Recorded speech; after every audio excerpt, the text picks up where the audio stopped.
Brigade, attention! Guardian 6, out. Marshall in the middle. What is that behind you, sir? That's a gong or something? What is that? That is Spartan Shield. That's one of the things that that the team gave me when I left the 100th. Oh my gosh, we got to get into that. I want to hear about the 100th from you. Yeah. Hey, great to talk to you, sir. It's been many, many years. I stood on the sidelines and watched you come up in the air defense community. I'm not sure we served together. Yeah, no, I was thinking that as well. And it's always funny on Facebook, right? Well, you see how many people that we know in common, right? Right. My time as an air defender is a little unique because I went through battery command and then got back in the guard, did a bunch of other things, and then came back to the air defense community. Know all the folks, and it's such a small world, right? Everybody's heard of everybody, but so I just had kind of a different road to get in there. That's awesome. That's awesome. At one point I resigned from the branch, right? I sat in Command Sergeant Major Wilbur Adams's office and resigned from the branch. It's a really wild story, but so where are you from? Well, right now I'm in Denver. I grew up in Pittsburgh. Oh, cool. Yeah. How about you? Yeah, so I Southeast Alabama, Dothan, that area, and then Orlando before I joined the Army. Yeah, but I mean, you and I are about the same age. I was born in '68, and I had a great career, enlisted in the military, and loved my time. And this all got started as I watched folks of our generation begin to have health problems and no longer be able to tell their stories. And I looked around and I was like, let's tell these stories. Let's talk about things, let's get it on tape for our grandkids. So thanks, sir, so much for spending some time with me. I love it. I'm excited to hear about you and your history, and let's leave a legacy for your kids and grandkids. So I know I've been stalking. You got 2 kids, a boy and a girl for sure, right? Yeah, I got 2 kids and 2 stepkids. I love it. Yeah. Yeah, I'm remarried about 5 years ago, and so young ones, right? Like the youngest is an 8th grader. So I retired beginning of September, and everybody's like, "Oh, you're going to really retire?" I'm like, "Oh, no, I got a ways to go to keep doing that." So but we're enjoying Colorado. Been real blessed that that's one of the things with that sort of uniqueness in my career, that I've lived here in Colorado for 21 years.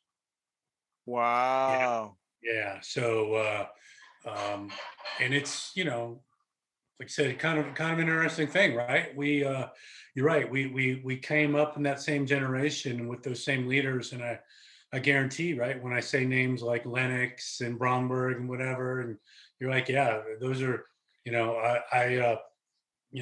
seeing the 82nd flag, I'm like, I know T.W. Williams, right? I saw him a couple months ago, and Dwayne Boyer.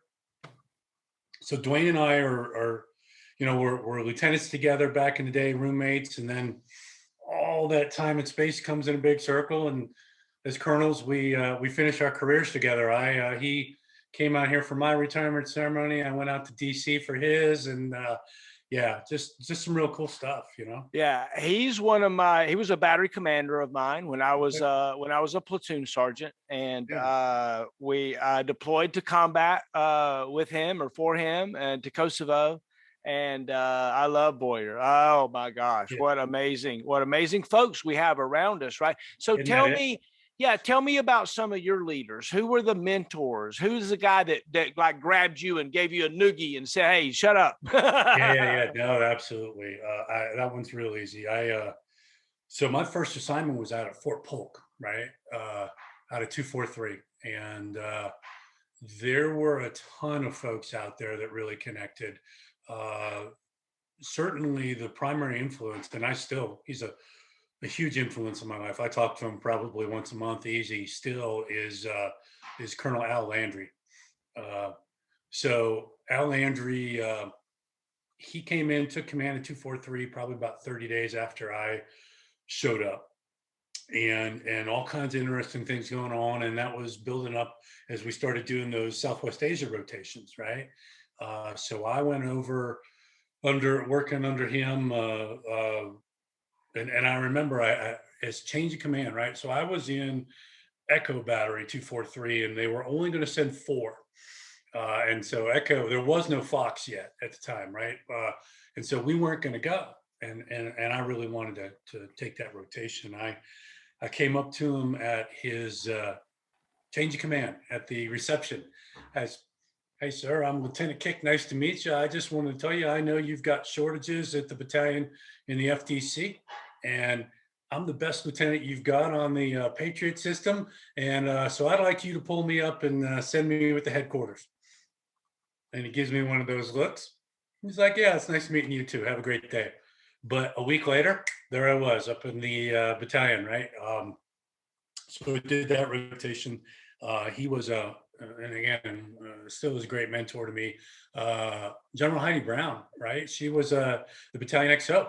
Uh, and so, when I spent time as a battery XO, we would, the group of us, you would have XO Sundays, and we would go to her house, have breakfast, and just talk about interesting, difficult, challenging things, right? Just grow.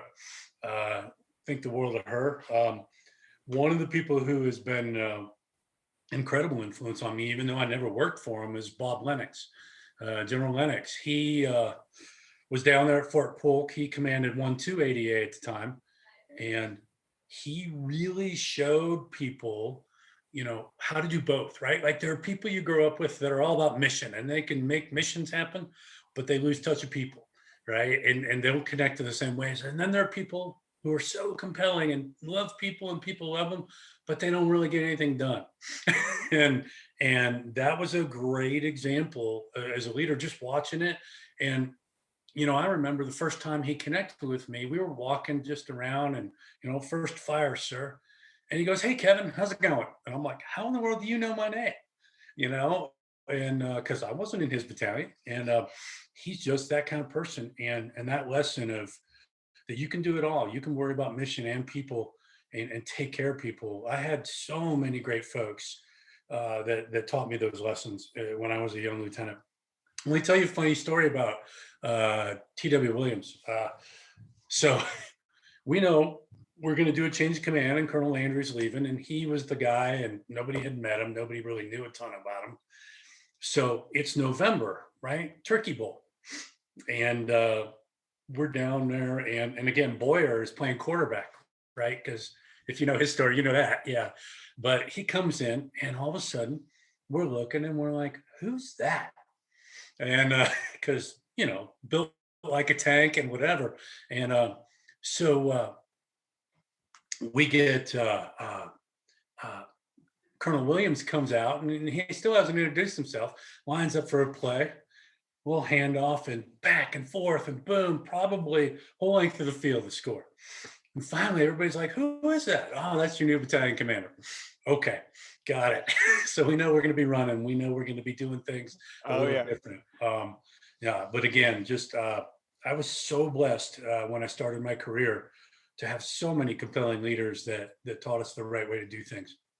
So tell me about, Kevin as a kid. Were you the bike rider? Were you the magician? Were you the musician? What did you do as a kid? What was your talent? Probably sports and music, right? Was really always been into music, played in the band, even all the way through my time as a captain on Fort Bliss. We had a little band that played, but those were the things I was pretty tuned into. But, quite honestly, I was, the kid with spiky hair. I had an earring when I started college. I was 100 miles out from somebody that was going to join the service, right? Oh, wow, cool. Yeah, and I had people in my life in high school saying, hey, this, you're a good leader. You can do these things. You should take a look. And I'm like, yeah, not for me. And I went off to college and just burned in terribly, right? Did all the things wrong. And yeah, right. I know I'm not the only one, right? But it is one of those things that it's just there. And um, so I came back, and my parents were like, "Hey, good luck with the rest of it, because you're paying for the rest. We gave you your chance with us." And I enlisted. That's what really led me down that path. Uh, and So I was enlisted for a couple of years. Joined the reserves.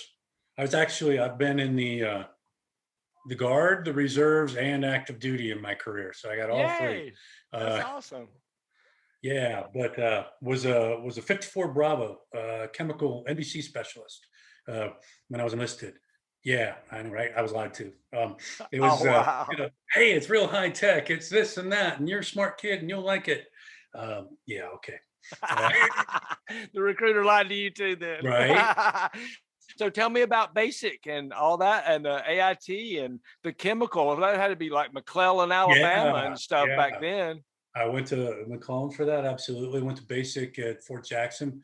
What was really interesting, I don't know if by any chance a retired. I think he retired as a master sergeant, but Charles Sauerwald, name ring a bell?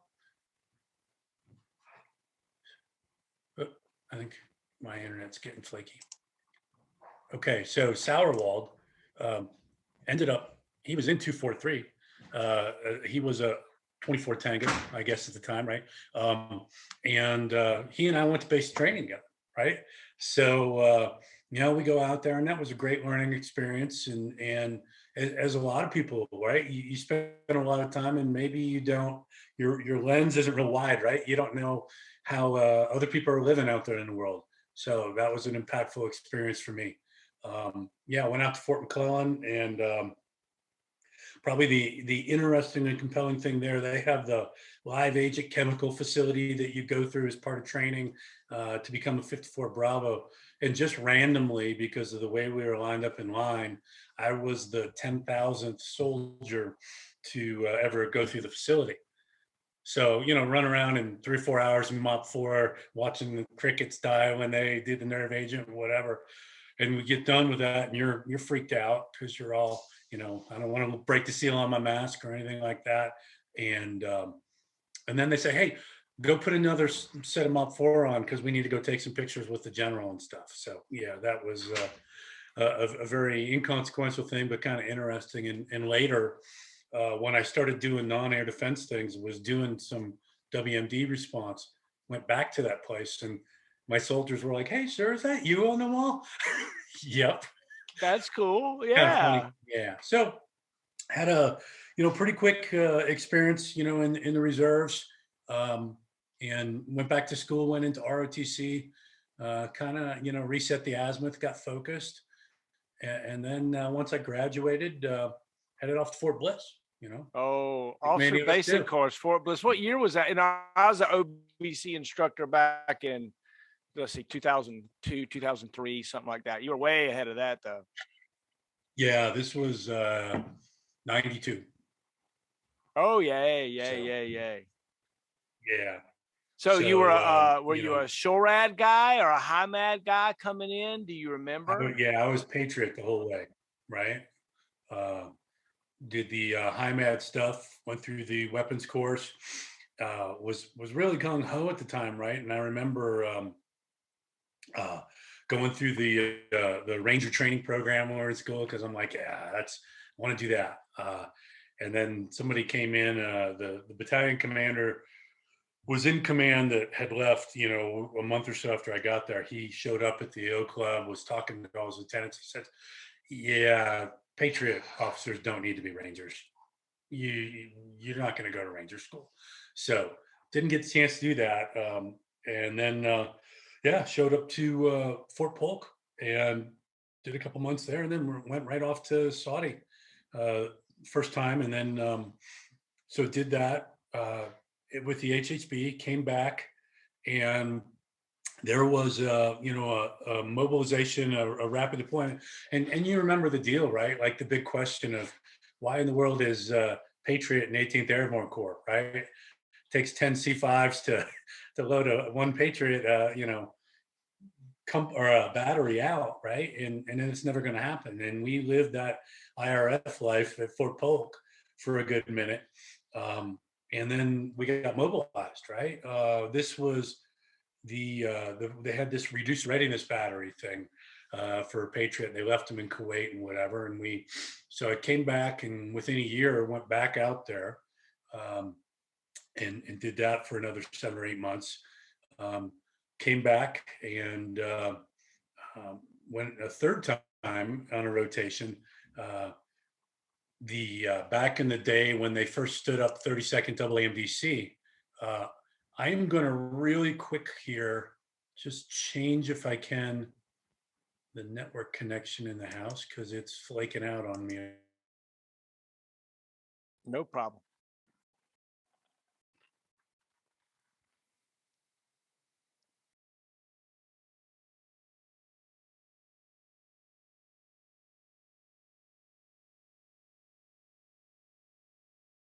Okay, yep, I see you moving again. There we go.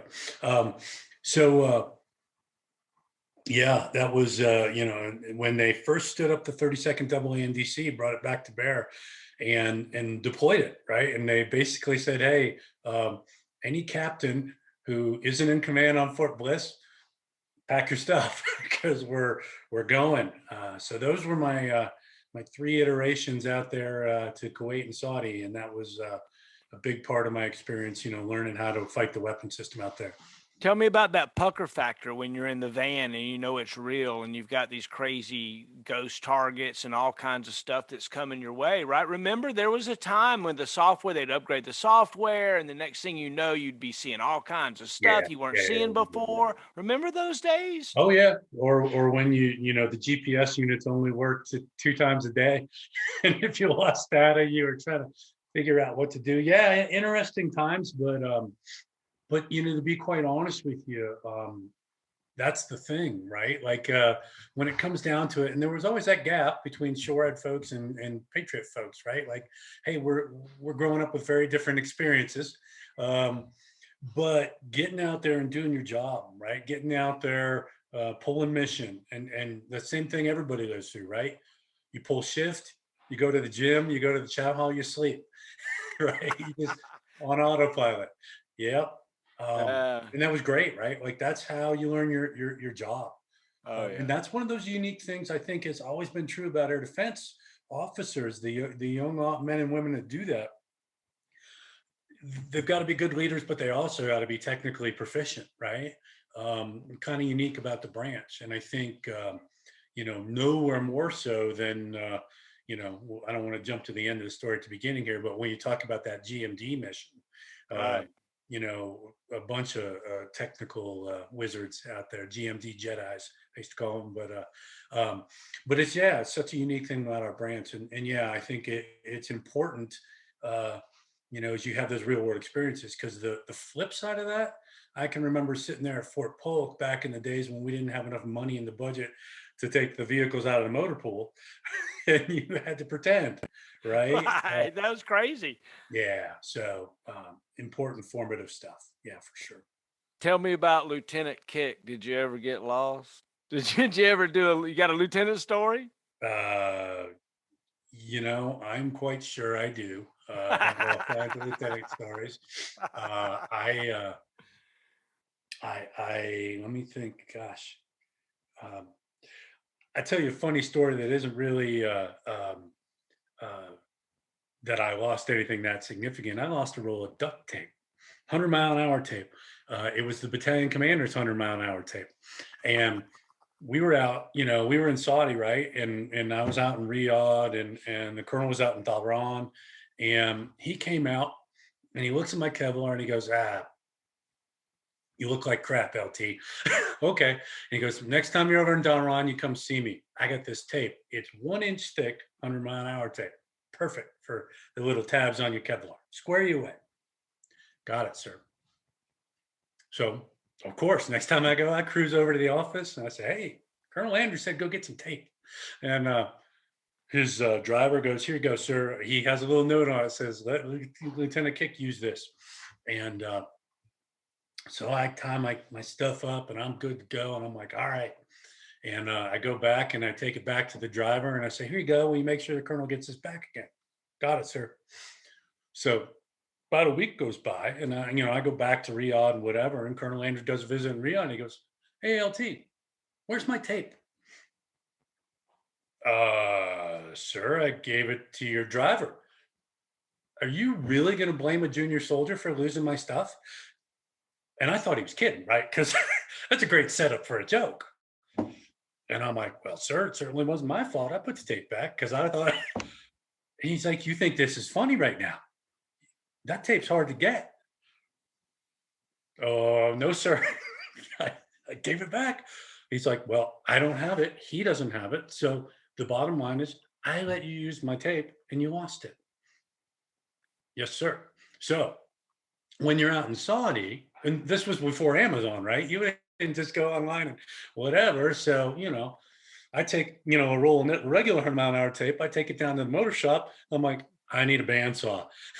Exactly. Now, of course, you don't get a very clean cut when that happens. So I'm like, here you go, sir. And it's like the little 3-year-old that presents their project to mom and dad. He wasn't having it. And he's like, this is crap. I don't want this. Replace my tape. So I go to Sergeant Major Williams, Verl Williams, and I Sergeant Major, I don't know what to do. He's like, I'm getting a package from home. I'll square you away, LT. I'm like, thank you. Amen. And it Amen. turned out to be like, and he's like, thanks for taking care of my tape. And now I give him an elbow about it these days. But at the time, I thought my career was over because of a roll of 100-mile-an-hour tape. So, Right. yeah. It's so silly. Like, so me being an airborne guy, that was a big pet peeve of mine that all the non-airborne guys wanted to tape their little free running ends of the chin strap down. Right. I wasn't a fan of that, but I totally get what you're talking about. Totally get it. We Totally get had, it. oh my gosh, I will never forget. So I had my very first battery commander. He quit in battery command, and it was explosive and challenging. But the truth was, he was exactly what you would want, other than some of the things that came with. And he was the kind of leader. No matter what you did, you know, I did it. Yes, sir. I told that lieutenant to do it, right? Whatever, that kind of vibe. But you'd come in every day at the end of work, he'd sit everybody down. And it was back in the day when, he had the fridge in the office and he'd pull out a couple beers and sit the platoon leaders down, say, tell me about your day. What did you do today? Why'd you do it? What did you decide today? That kind of engagement. Love the guy. As a brand new lieutenant, was awesome to work on. Now, he got into it because the battalion commander before Colonel Landry in that little 30-day window would come out and critique how close to the camo nuts were touching the ground, right? That was all he wanted to talk about. Didn't want to talk about training, wanted to talk about camo nuts, right? And so one day he comes out to the field and this guy, Al Kraft was his name. He goes, hey, the next time we jump, when we do our stop, yeah, we'll get all that laid out. All we're doing is putting out camo nets. No tents, no nothing, just camo nets. And I'll let the battalion commander know I understand his focus on camo nuts. And we're like, oh man, you're just poking the bear right now. But it was one of those things, right? So we're going through, and this was collective training, really to stand up the battery. These are all these batteries that come out of post First Gulf War and moved from Germany to Polk and done all that thing. So we were certifying collective training, and probably 4 or 5 weeks that we'd been out to the field on Monday, come back Friday, do a quick recovery and do it again, right? So the gear's getting worn and whatever. So the battalion XO comes out and he says, hey, I want to inspect your recovery.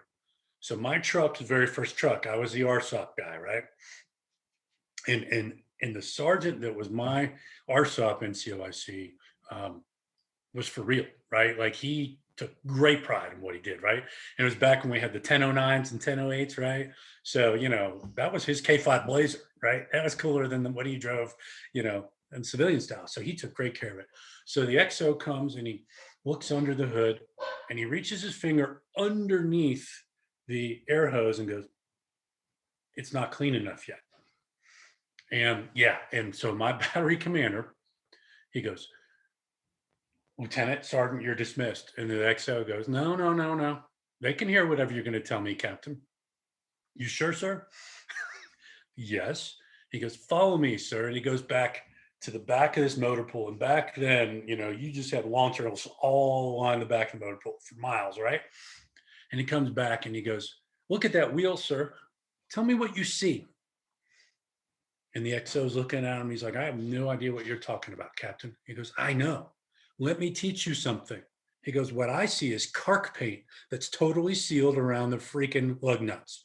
Do you know what that means, sir? It means no one's ever done a service on that vehicle, sir. And it means they've been lying to you. Now, my troops, we don't do that kind of stuff. And the XO's like, 2 days later, he resigned. It got ugly quick, but it was one of those compelling moments. You're like, right is right, interesting stuff. But those are the kind of experiences, you'd see back in the day, right? What built you? Oh yeah. Oh Yeah. yeah. Yeah. There- So there was a time when a leader would stand on his sword yeah, and absolutely. say that this matters to me and my soldiers matter to me. And now doesn't mean that was always the best thing to do for their Right. career, but they In definitely perspective, it's did. amazing, right? Because sometimes, I had somebody as a brigade commander come in and say, hey, this award is the right thing, and I'm standing by it.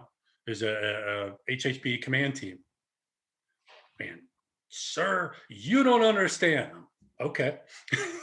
I said, what I think happened is you told the soldier you were already given the soldier that award before you got it approved, and now you're a little twisted up. Let me look at the award, because it was basically for running a ceremony. And that's one of those things, great. Hey, I got all these coins. I'm happy to give one away. I love when soldiers do great things, but an ARCOM, really? So it's Yes. perspective, right? Yeah. So tell me about that. Tell me, that's an interesting thing. Tell me about the decision to give a soldier a certain award, because that is an interesting thing. As you go up through command, you have to determine who gets an AM, who gets an Yeah, RCOM, right. those kinds of things, right? Or who gets a certificate of achievement or something. So funny. One of the most formative things that ever happened, again, as a lieutenant at Fort Polk, right? General Underhill, when he was Captain Underhill, the branch manager, he comes out to get all those first lieutenants ready to take our photos and get ready to be captains, right? And he just off the corner, he's looking at photos, and just out of the corner, he's like, God, all you patriot guys, you have so many darn awards. It's ridiculous, right? And I'm like, right? And quite frankly, it was true. And I remember it was before I started, right? It was during the Gulf War. If a battery launched and hit a scud, everybody from the TCA on up got a Bronze Star, right? And okay, that's challenging in some ways, but it happened, right? And so we as a community, I think, had been all over the place. Like, what's an award worth, right? Um, the flip side of that was we had young men and women who were getting out ETSing when I was a lieutenant, who had gone to combat for our army, and people were like, "Well, it's an E4, give him an AM." No, I'm sorry. This young man went to combat for our army, right? Did all the right things so I would like this person to be able to look at their wall someday and go, what I did mattered. And somebody told me it mattered, right? I watched when I took battery command, the person I took it from, who had a real rough command, who came out early, um, got an ARCOM for command.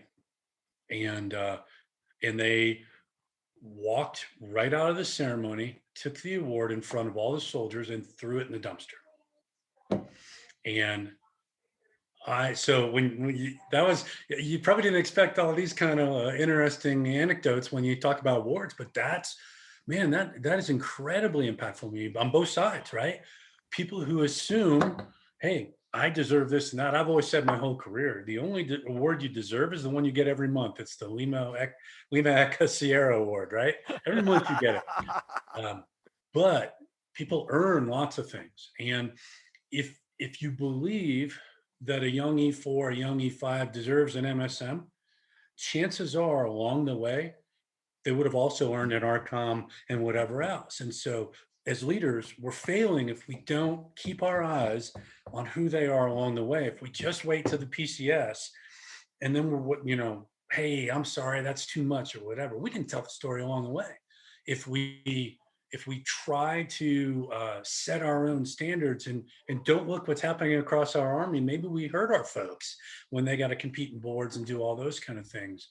So there's so much to that to really hold the line, but also to take care of people, right? Yeah, yeah, yeah, yeah. What do you remember about being in command and command time? Did you command in the air defense branch? Yeah, I commanded Echo 11 ADA out at Fort Bliss. Yeah. Uh, I don't know if you know Greg Boone. Yeah, Greg Boone was my first sergeant. So you know the reptile. Yay! Yeah. So Yay! the reptile was an interesting guy, right? Um, Woo! yeah. Tell me about that. I want to hear this. So he talked like this, and he had all these expressions that, and the soldiers just loved him, loved, right? Funny little thing there. I probably have stickers sitting around somewhere. Um, when I took command, again, it had been rough, right? I told you the guy that came out didn't have a great experience, wasn't a great leader, and so one of the silly things was our call sign was executioner, right? And I'm going, okay, I gotta like keep the mic cue too long just to say that word out loud, right? Like that doesn't make any sense to me. That's kind of goofy. And I go to the unit and I say, hey, what's our call sign going to be? Right? It's not going to be executioner anymore. Right? It doesn't make any sense. So let's pick something. And everybody said, can we call ourselves reptiles? And I guess so. I go, yeah. And I get on I didn't have any perspective of like the 3-core SOI and all those kind of things that needed change. We went out to the field the next time and I'm like, yeah, there's a Reptile 6. And the battalion commander is like, I'm sorry, who the hell is Reptile 6? And he goes, I'm pretty sure this is my Echo battery commander. Yes, sir. He's like, why don't you come see me? And and he's like, I told him, I said, hey, the troops, it's all about First Sergeant Boone, right? That's what they're rallying behind. And that's who they want to be because Yeah. they watch that guy lead. They watch the way he interacts with people. And it's an incredible thing, right? And he goes, yeah, okay, I got it. He goes, you can't just go like that. He's like, go ahead, put it in a memo, change what you got to do. I'm like, really? He's like, yeah. So while we were doing that, there was this sort of underground campaign that, remember, we used to all drink Sobe back in the motor pool back then with the lizard. Yeah, so we made stencils of the little Sobe things and painted them on all the trucks and whatever. And then I had to go talk to the brigade commander about that one. So, well, that's not cart paint. And I'm like, sir, are you telling me that if I do it in cart paint, we can keep it? He's like, okay. Yeah. Sure. Okay. So the big reptile thing became a thing. But yeah, no, battery command was great. Um, men and women that were, like I said, coming out of a pretty not great experience, and all they needed was the opportunity to just go out and do their thing. Right? We, go out there. We start setting standards in gunnery. We start setting standards in retention. All those kind of things. Just because great NCOs, and I would tell you that a lot of that whole experience was really linked to some of these great NCOs, right? Like some of these folks that have made their way, and all of them, pin on a diamond and then a star, and have really been successful. But it was really an NCO led unit, right? I got to just go in there and let folks be what they were going to be, and support them and resource them. And it was a great experience. Yeah, one of the neat things about the air defense branch, the Patriot in particular, was that we all fought as a unit. We were all on one piece of ground together. Yeah. We had the RSOP that went out and prepared, and when we emplaced and we were ready to go, and we had to defend our own ground. And I really enjoyed my time as a Patriot first sergeant and those kinds of things. Tell me about the next step after battery command. What did you do then? Yeah, so interesting. I like a lot of folks in '99, 2000, the Army had started changing pretty drastically, right? And you know, everybody got a T-shirt, and everybody was the best, and everybody was everything. And I, I remember the moment, right? I was out at an ACID exercise at Fort Stewart, and had to. Um, do like we do, right? Well, the van will be leaving at 8 o'clock, and you can go down for a little bit, but you can't do this, can't do this, can't do this. And I was down in Savannah, and I'm like, I don't think I like this life anymore, right? I think I want some freedoms and to be able to do some things that I'm not able to do. And so those things kind of rolled up in my mind, and I went in. My battalion commander was Colonel Steve Peters. I told him, I said, I'm struggling because I've always heard if you don't love it, don't do it, right? Because at some point, you got to have your heart all the way in, and I'm not sure I love it.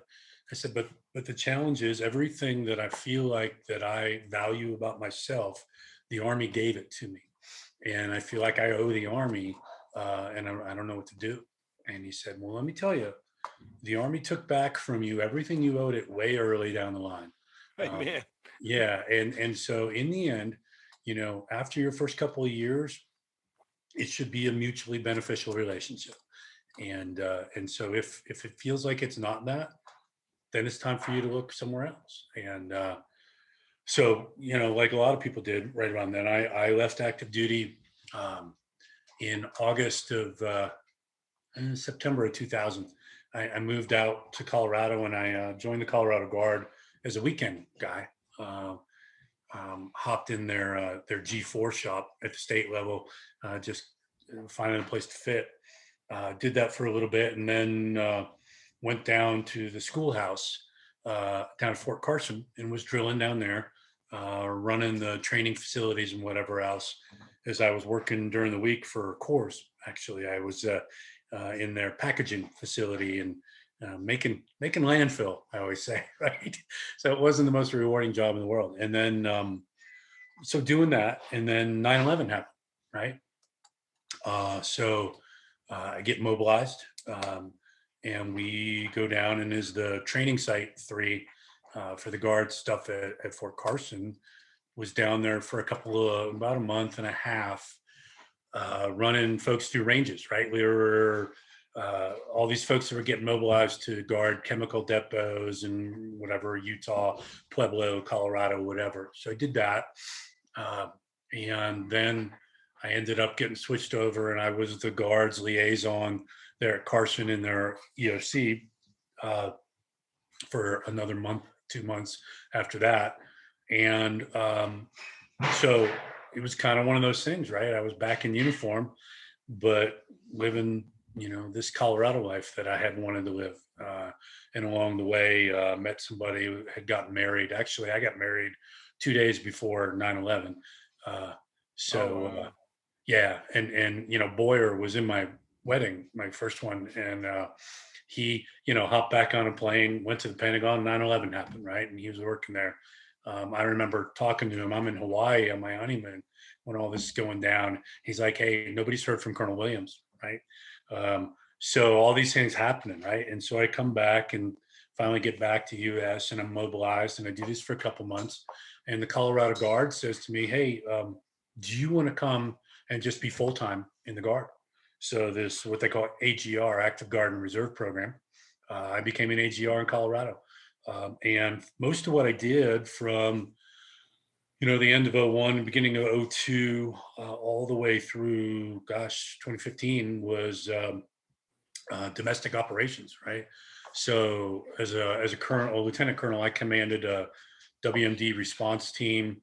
The folks that did all the white powder stuff after 9/11, and mobile laboratories, and folks in level A suits, and that kind of stuff. So I spent a lot of time there. I was a J3 here in Colorado for a number of years, and so in the Guard, J-staff kind of means domestic, right? So you do all the civil support kind of stuff. So when we had wildland fires and floods in 2013, I had the opportunity to run all the military side of that, um, and really kind of spent all that time just doing that, right? Like being a fireman almost in uniform, and just doing all these community relations things, all this domestic response to natural disasters and this and that, whatever. We do search and rescues. Gosh, Colorado, uh, the only organization in the United States that does more aerial search and rescue than the Colorado Guard is the Coast Guard. Oh, wow. So many people get stuck in the mountains, and our aviators have to go get them and whatever. So all kinds of just different compelling things.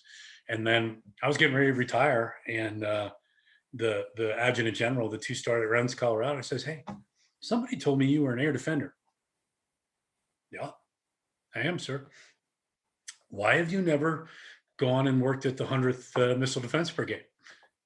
And I said, "Well, honestly, I was told long ago when I switched to the Guard that technology was never going to work, and I should not try to jump into it. And so I just never did." And he said, "Hey, we are at a point right now, because it's a very small group of folks, and career management wise, we don't have the right brigade command candidate. And we think the right thing for you to do is to apply and go command this brigade." Oh, Um, wow.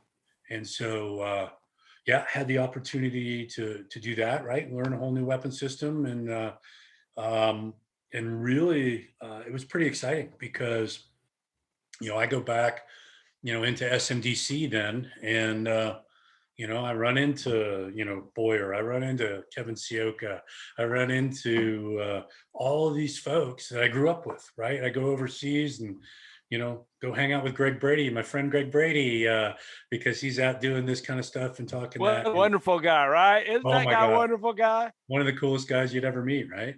And so this real 360 to my career, right?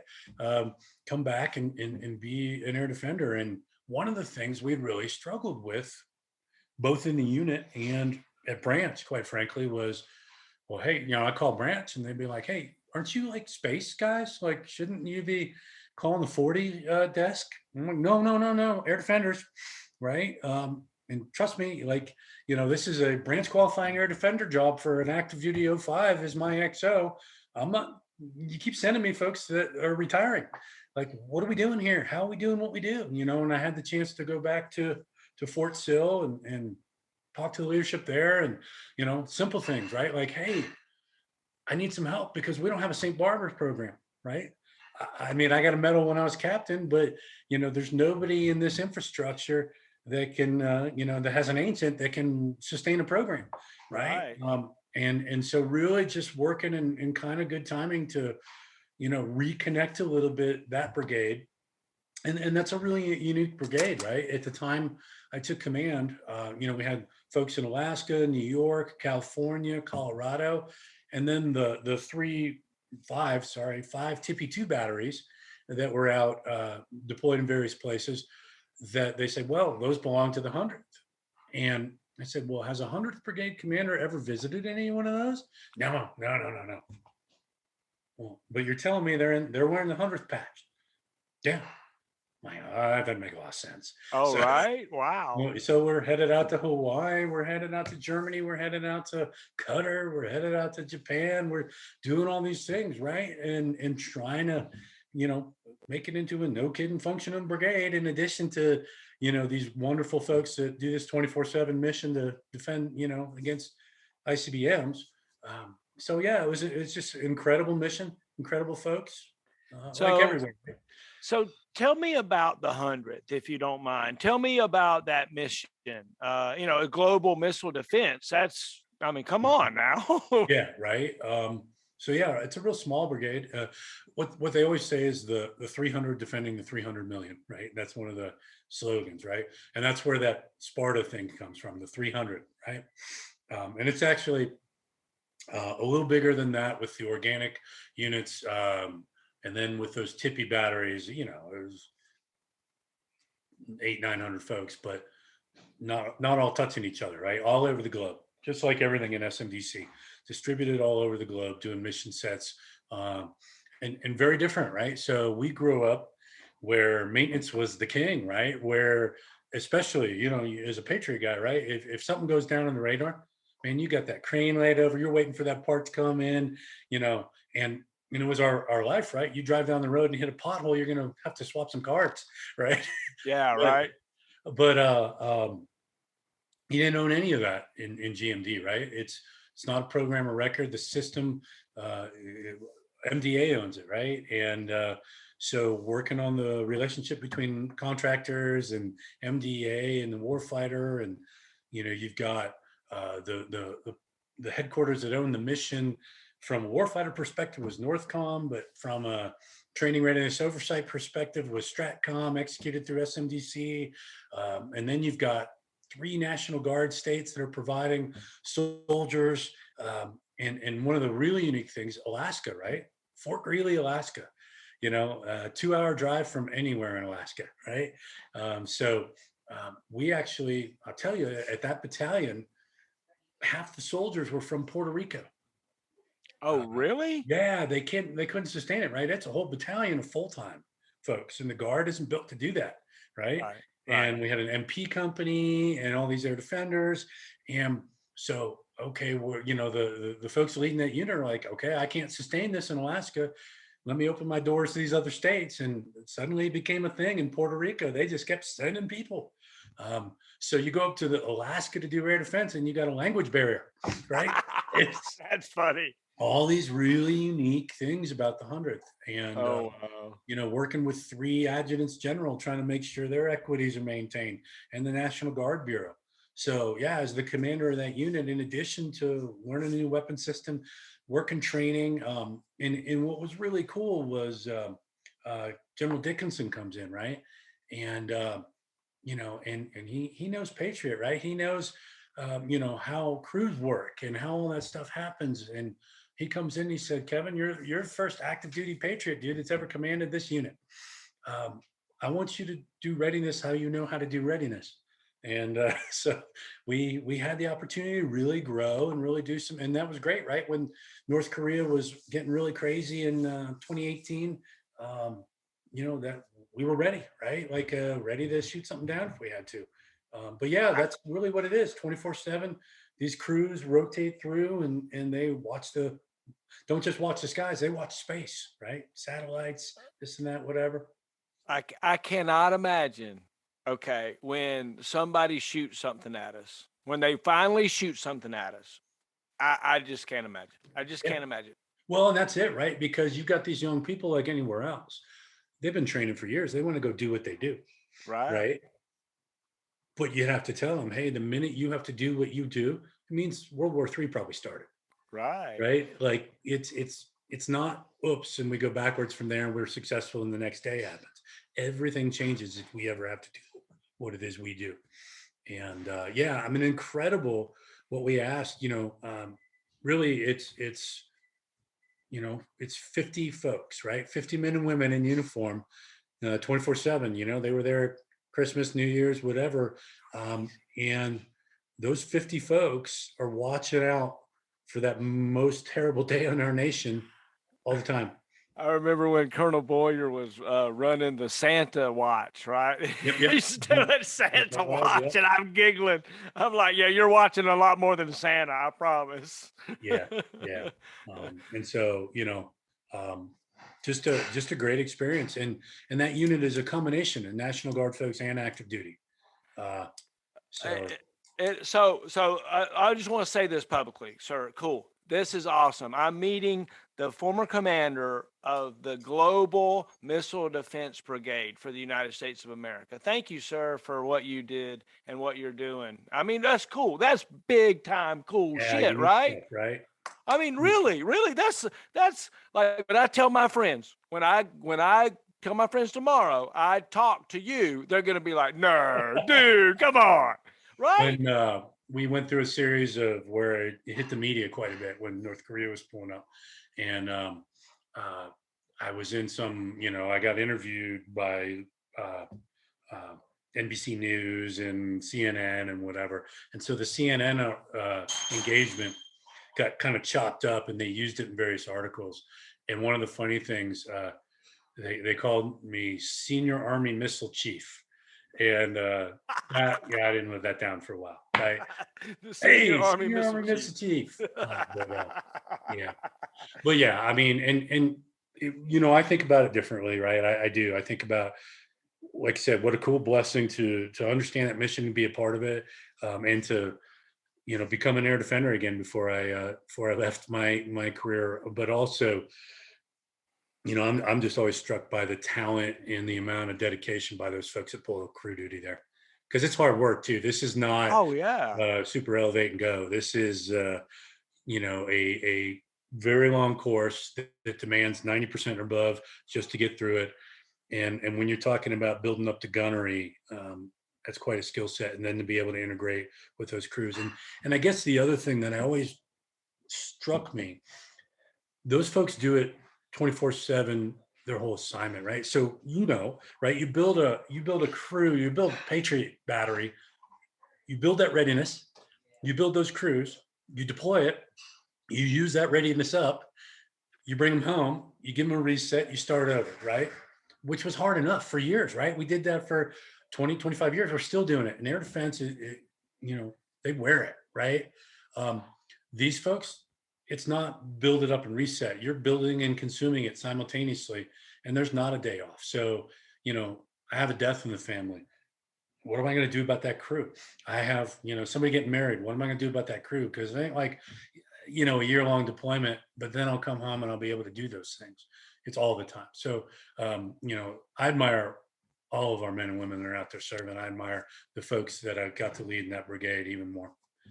So, It just kind of clicked for me. You handled our country's WMD response mission yeah, and handled our country's global missile defense mission. yeah, What? it was got to be a rocket scientist and a chemist, right? Dude, I get chill bumps. That's Yeah. awesome. I got to do, you know, like I said, you know, I got to go on, you know, white powder calls that, you know, hit the news after 9/11. I got to, you know, help people in fires and wildland fires and floods, and, you know, help save lives as we went and rescued people off the mountains. I Oh got wow. to go lead this amazing unit. I was really blessed, right, in my career to Yeah. just do some really compelling, fun, cool, amazing things and be around some really incredibly talented people. So, yeah, Such a super, good looking guy too, right? I'm yeah, going you know, through your pictures today. I was going through your pictures today, pulling pictures off. I'm like, doggone, look at this guy, dude. He's like movie star, right? you know, And smart, movie star and yeah, smart. So tell me about a pucker factor. Is there a time when you were in command at any particular time that you had the pucker factor that yeah, you for were sure, you right? were concerned? Tell me When something about that. when North Korea launched over Japan the first time, right?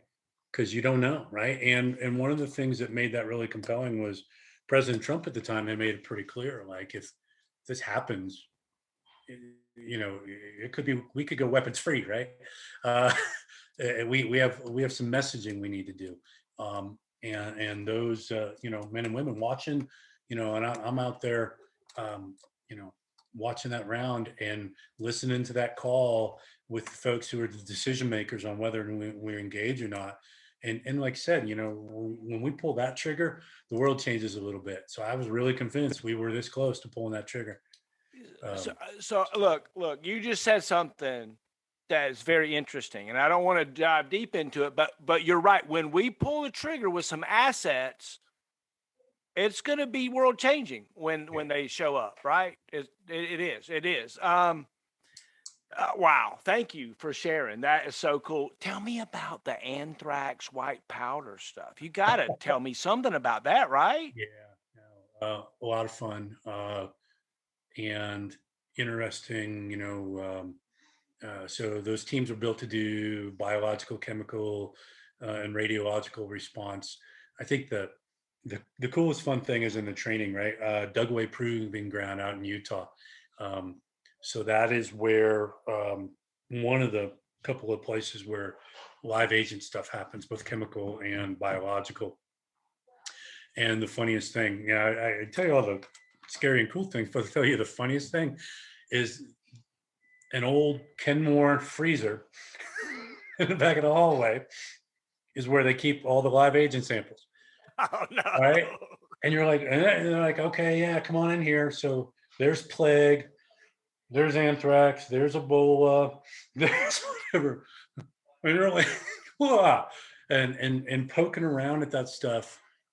But one of the coolest things is you can't train in that without doing it, right? Live agent matters because if the first time soldier go out and respond in a chemical, nuclear, or biological incident, it's all been training to them and it's all been simulated. Um, they'll fail, right? Because that's pucker factor too, right? So when you talk about trying to find the right training where they can touch real things and not only know what they can do, but know what they don't do, right? So getting under a hood and playing around with a anthrax, going through and going, well, anthrax isn't really white when you weaponize it, it's more tan. So when somebody says I found a white powder, that's actually good news, right? um, and working with partners in the FBI. So you remember um, the anthrax scare where a couple people died where they had it in the mail, right?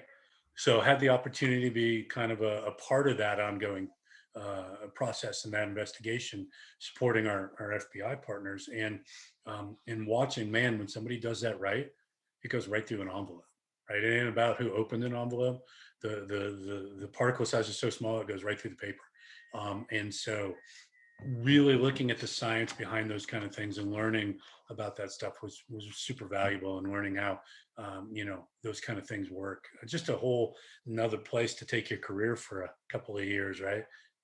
So You're going to replace Dr. Fauci on the morning news yeah, network something here like later that, this week, right? right? Something like that. But yeah, actually, that was the last thing I did in uniform. Funny that you talk about that. So my last job, I was chief of staff for the Colorado National Guard, and I did a lot of our internal COVID response. But the very last job, I got to be the chief of staff of the governor's vaccine task force here in Colorado.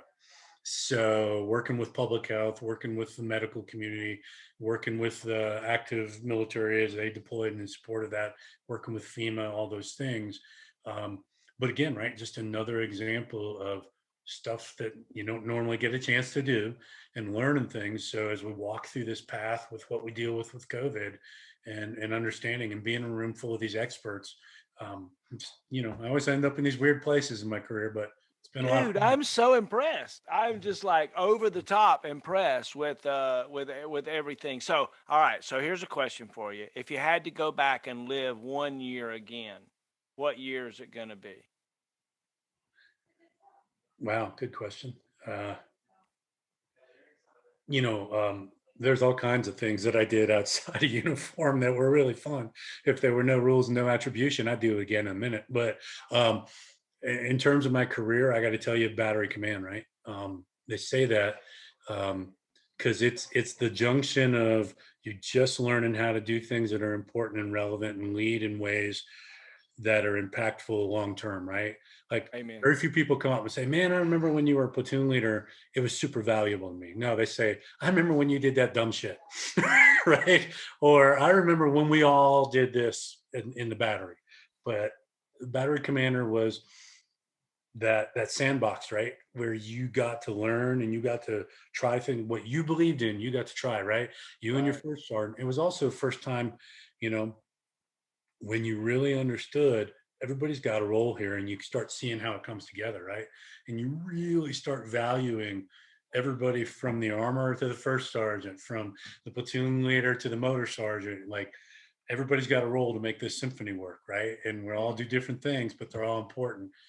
So yeah, that was probably my favorite kind of period of time, right?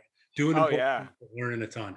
Amen. Amen. So, I've determined through my life that there are very few atheists in the foxholes. Tell Yeah, me right. about your spirituality. So yeah, I think I would agree with you in that sense. I think one of the things that used to be okay a little more in our army was um, being a little more open about your spirituality and linking that to the way we do what we do and what's behind it, right? I used to remember I used to always struggle a little bit. I'm like, well, wait a minute, what am I going to do in heaven? Because theoretically, we shouldn't need soldiers in heaven, right? Because there shouldn't be that kind of thing. But um, I think for sure, that synchronicity between belief, faith, and core values, right? I've seen people who try to do it, without one of those key components, right? And it just doesn't come off the same. It's not as genuine and not as driven towards helping others grow and learn, right? Right. I had the greatest connection with the chaplain, later in my career, um, as we were going through these fires and floods, right? And really starting to understand how faith is combat multiplier, right? And how widen your eyes, and it doesn't have to be my faith, but just faith, right? And faith and belief. And so that was a great part of my journey, learning and how, as a commander, the commanders that are doing it right are integrating that as part of their effort as well, right? So Amen. Yes, for that's sure, for sure. So, so there's a group of people that are coming behind us, right? That are younger than we are, that are making decisions about their country and their values and yeah. service and things. Is there a message that you might have to someone that is of a younger generation that might be thinking about how best to serve their country or how best to serve their community? Yeah, certainly, right. What's a real blessing is my daughter is a cadet right now at ROTC in school, and so I'm watching it happen, right? And I'm watching. I think it's real. I think that our world changes, our nation changes, and so one of the things that I really appreciate is my daughter doesn't have to do it just like I did. She doesn't have to believe, because one of the things as a lieutenant I was told was, "You won't destroy my army." Right? My army is bigger than you. My army will go on, and there are customs and courtesies and all those things that I truly believe make us different than everyone else. But I also believe it's a different world today than it was. But, the leadership doesn't change, right? And the core thing is taking care of people and having people become the best they can be, right? Like you interact with people, you judge them only on their performance and their potential, nothing else. And you go out there and you help empower them. They will always surpass you, right? Everything you could give them plus everything they already brought before you even met them makes them already better than you. Amen. So if you focus on that and you let young people know, I'm not trying to hold you back. I know you're going to be better than I am. Just let's share what we both know. I love that whole reverse mentoring thing too, right? Uh, Spend some time doing that, right? Because people have stuff to teach people, no matter who they are or what they do. So, Amen. yeah, Amen. So we were both in the army when the army values came out. Remember yeah. that when they come out with the army values, was that impactful for you? It was for me. Um, what I think it did was give me some vocabulary to talk about the things that I already felt and believed. Right. Amen. Um, I think that, like I said, one of the things that I became most important to me in my life was what the Army gave me, because I did so many things that weren't driven by values before I served, and so many things that I look back and I'm like, man, I'm not proud of who that person was. So I had those people, I had those mentors, and those great people in my beginning of my career, and I knew what it felt like and I knew what it was. But yeah, when that came out, I'm like, yeah, that's what it is. And I slip that in, as a parent as much as I do as a leader in uniform, right? So Amen. Right. valuable. Uh, That's for sure. That's for sure. So tell me more a little bit about the influence that your family had on you as a youngster. Maybe mom and dad, uncles, aunts, cousins. Was there a family upbringing that influenced you till this day still? Yeah, interesting. My dad served. I don't have a great connection with my dad, but he served. Uh, my grandfather did. He was a Marine. Um, but it was never a thing in my family, quite frankly. The people who led me to serve were outside of my family. My soccer coach, actually, that I had, was a former colonel. But I think my family taught me a lot of things. My mom, I for the most part of my growing up, it was just my mom until she remarried, and just seeing all those values laid out, right? Like in practice, right? And understanding, and then setting high expectations, right? Like it was, you know, hey, you're capable of this, and if you don't do it, um, you know, C's aren't good enough because you're capable of A's. If you don't want to go be a part of doing stuff after school and you want to sit on your butt, fine, I'll sign you up for ballet. We'll see if so you can pick what you want or I can pick, but you're not going to sit idle. So I had a lot of that kind of upbringing. Yeah, yeah, cool. So Do yeah. you remember a particular soldier or leader or someone that served under you that you're particularly proud of, that they went on to do great things? Wow. Uh, Gosh. Um, you know, um, I don't know if any of them are. I'll tell you. I guess one of them that never served under me, but my nephew. So my nephew is an infantry captain, um, and my nephew. I'm very proud that he chose this path. I'm very proud. He was a little bit rocky as a lieutenant. He'd call me up. Yeah, classic story. He says, "I got an appointment with my battalion commander because I think my company commander screwed me over on my OER. What do you think I should tell him?" I said, "Well, I think you should call his EA and cancel that appointment and tell him sorry for getting on your calendar. I didn't mean to." Shut up, battle Yeah, harder. right. Let's reset a minute, and then let's talk through where you've been, and let's see when at the end of that conversation, if you still think you have an open door issue. And I watched him, in the first couple of years, grow through a lot of that, and deal with those complex things as leaders we need to deal with, right? Those challenges that come for a leader in our army, and so I guess when I think about it, there's plenty of people that I'm proud of who they've become and what they've done, like just tons, quite frankly. But the Oh one that yeah. stands out is my nephew. Amen. Amen. Thanks for sharing. That's really cool. That Yeah. is really cool. So if you had to go and choose a different career, right? You're not going to be a soldier. You're not going to be a colonel. What is it going to be? What are you going to do? Mm. Going to be a I piano don't know. Hey, player? no, no. I think the thing I'm addicted to is what we talked about earlier, right? Like that.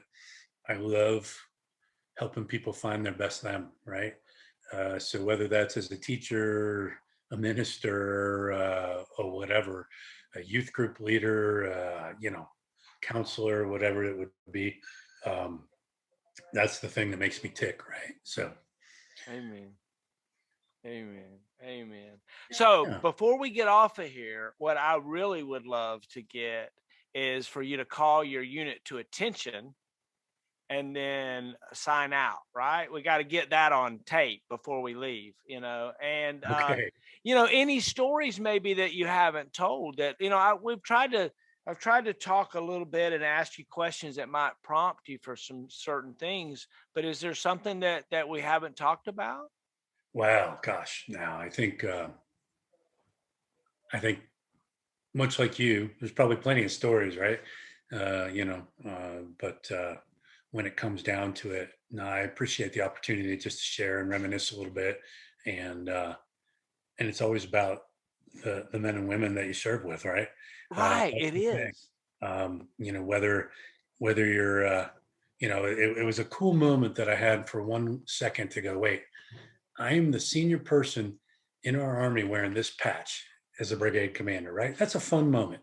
Oh But, yeah. but that's not the moment, right? It's about all the hundreds of other people that are doing it, because all my job was to remove obstacles and barriers from their path and resource them to do the amazing things they were doing, right? Uh, and so that's kind of how I walk away from 32 years, right? Like I had people who I was blessed that they saw that maybe I could do some of those things, even when I was a private. having some of those opportunities, being coached and mentored and led effectively, and just always hoping that I could, do the same for others, right? That I could be impactful in those kind of ways for other people has just always been what's driven me. So no, like the stories are just the journey along the way, right? I've got such goosebumps, right? I'm sitting here talking to the weapons of mass destruction response stuff drives me crazy. I can't even imagine. And then we didn't even talk about rescued out of mountains and stuff Yeah, that you did. Was there any cool stories about rescuing somebody there, in the mountains or something?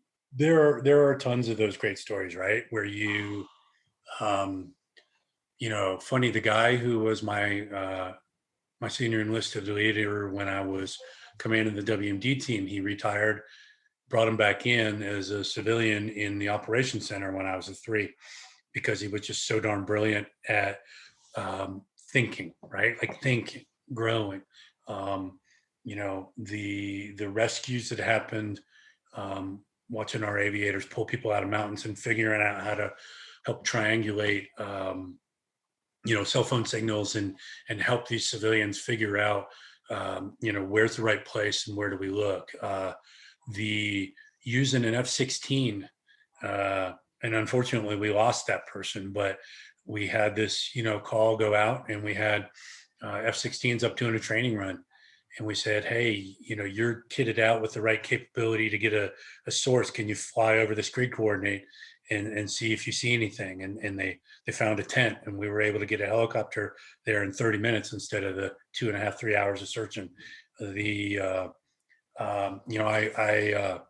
I led an effort to find a baby that a mother had killed and then thrown away in the trash. We built a civilian military team, and they dug in a landfill for almost a month.